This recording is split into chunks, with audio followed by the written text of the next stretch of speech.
Assalamualaikum warahmatullahi wabarakatuh. Alhamdulillahirrabbilalamin. Wabihi nasta'inu ala umuri dunya waddin. Wa ala alihi wa sahbihi ajma'in, amma ba'du.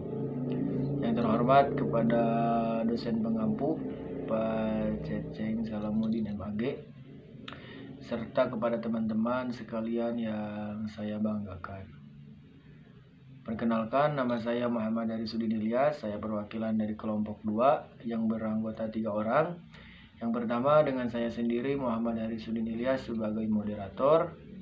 Yang kedua Siti Laila Azhara, dan anggota yang ketiga Saudari Silpi Dinar Fadilah.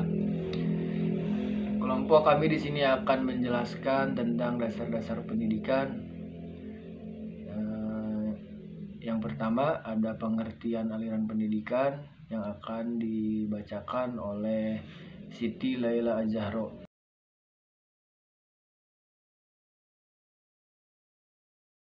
Memaparkan materi tentang aliran-aliran pendidikan dan pengaruhnya dalam praktek pelaksanaan pendidikan di era Society 5.0.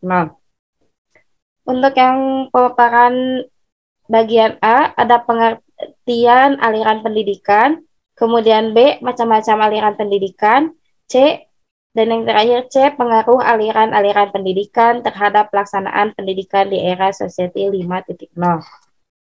Nah, untuk yang pertama, pengertian aliran pendidikan. Nah, aliran pendidikan adalah pemikiran-pemikiran yang membawa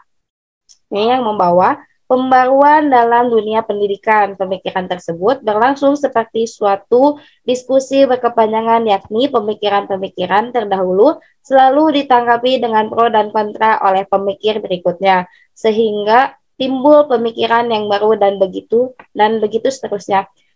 Jadi antara aliran pendidikan ini pasti ada pro-nya dan ada kontranya. Nah, bukan sih, di aliran pendidikan itu ada macam-macamnya, dan apa sih macam-macam dari aliran pendidikan itu tersendiri. Nah, macam-macam aliran pendidikan. Untuk yang pertama ada aliran empirisme. Aliran empirisme dari kata empiri yang berarti pengalaman. Aliran empirisme atau environmental menyatakan bahwa perkembangan seorang individu akan ditentukan oleh pengalaman-pengalaman selama perkembangan individu tersebut. Nah, aliran empirisme itu dipandang berat sebab mementingkan peranan pengalaman yang diperoleh dari lingkungan, sedangkan kemampuan dasar yang dibawa sejak lahir dianggap tidak menentukan. Kayak gitu. Jadi kalau misalkan di bagian barat itu dari aliran empirisme itu cuman dipandang sebelah mata. Soalnya ditentukan oleh kemampuan yang udah dibawa semenjak individual kita lahir. Itu. Kemudian yang selanjutnya, poin kedua ada aliran nativisme. Nativisme berpendapat jika anak memiliki bakat jahat dari lahir, ia akan menjadi jahat, dan sebaiknya jika anak memiliki bakat baik, ia akan menjadi baik. Pendidikan anak yang tidak sesuai dengan bakat yang dibawa tidak akan berguna bagi perkembangan anak itu sendiri. Nah, dari aliran nativisme pun pandangannya seperti ini. Dan pandangan ini pun tidak luput dari pro dan kontra, bahwasanya kalau misalkan setiap anak itu sudah ada bakat jahat dan baiknya itu pas waktu lahir. Jadi kalau misalkan anaknya baik, pasti gedenya juga bakal baik, dan kalau misalkan gedenya jahat, pasti dia juga jahat. Mungkin aliran nativisme yang dapat saya paparkan seperti itu. Mungkin akan dilanjutkan oleh rekan saya, Silpi Dina Fadila. Terima kasih kepada Siti Laila Azhara yang telah menjelaskan sedikit tentang pengertian aliran pendidikan. Materi selanjutnya yang akan dijelaskan oleh Silpi Dinar Fadilah. Terima kasih kepada moderator yang telah mempersilahkan saya untuk memaparkan materi yang selanjutnya, yaitu 3 aliran naturalisme dan yang keempat aliran konvergensi. Nah, untuk yang ketiga, aliran naturalisme. Naturalisme berasal dari bahasa Latin, yakni natur, yang artinya alam, tabiat, atau pembawaan.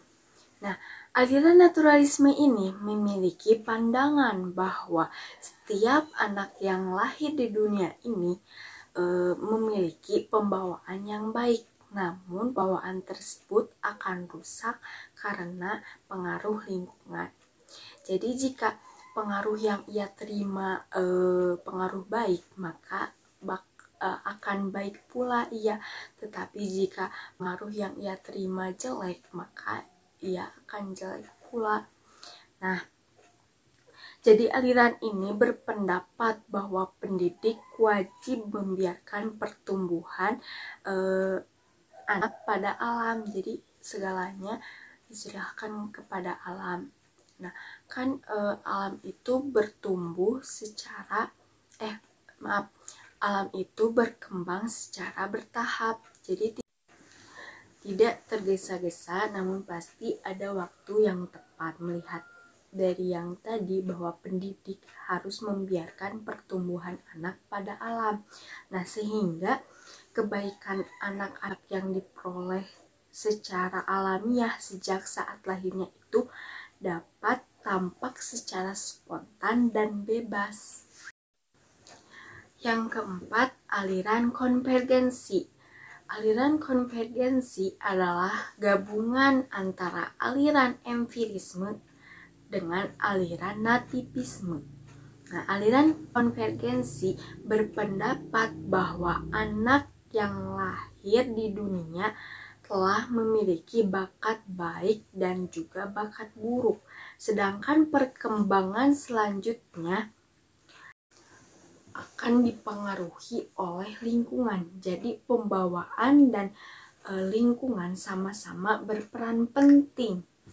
Nah, bakat yang dibawa pada waktu lahir tidak akan berkembang dengan baik tanpa adanya pengaruh lingkungan yang sesuai untuk perkembangan. Nah,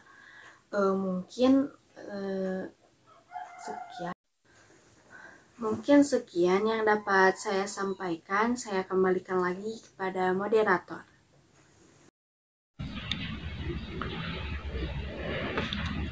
Yang kelima, ada yang dimaksud dengan aliran progresivisme.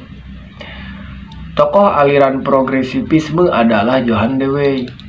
Aliran ini berpendapat bahwa manusia mempunyai kemampuan-kemampuan yang wajar dan dapat menghadapi serta mengatasi masalah yang bersifat menekan ataupun masalah-masalah yang bersifat mengancam dirinya.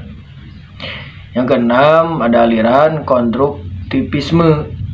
Aliran konstruktivisme ini menegaskan bahwa pengetahuan mutlak diperoleh dari hasil konstruksi kognitif dalam diri seseorang melalui pengalaman yang diterima lewat pasca indera, yaitu penglihatan, pendengaran, peraba, penciuman, dan perasa.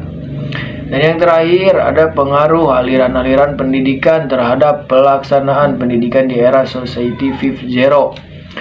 Society 5.0 adalah masyarakat yang dapat menyelesaikan berbagai tantangan dalam permasalahan sosial dengan memanfaatkan berbagai inovasi yang lahir di era revolusi industri 4.0. Adapun ya pengaruh-pengaruh aliran pendidikan pada pelaksanaan era Society 5.0 banyak ya. Cuman saya akan membawakan satu contoh aja. Itu bahwasanya anak dapat berkembang tidak berdasarkan bagaimana sejak dia lahir, tapi setiap anak dapat berkembang dengan diasah kemampuannya sehari-hari. Nah, itu salah satu contohnya gitu ya, pengaruh dari pendidikan di era Society 5.0. Mungkin sekian penjelasan dasar-dasar pendidikan yang dikemukakan oleh kelompok kami. Mohon maaf bila banyak kesalahan. Wabillahi taufiq wal hidayah. Wassalamualaikum warahmatullahi wabarakatuh.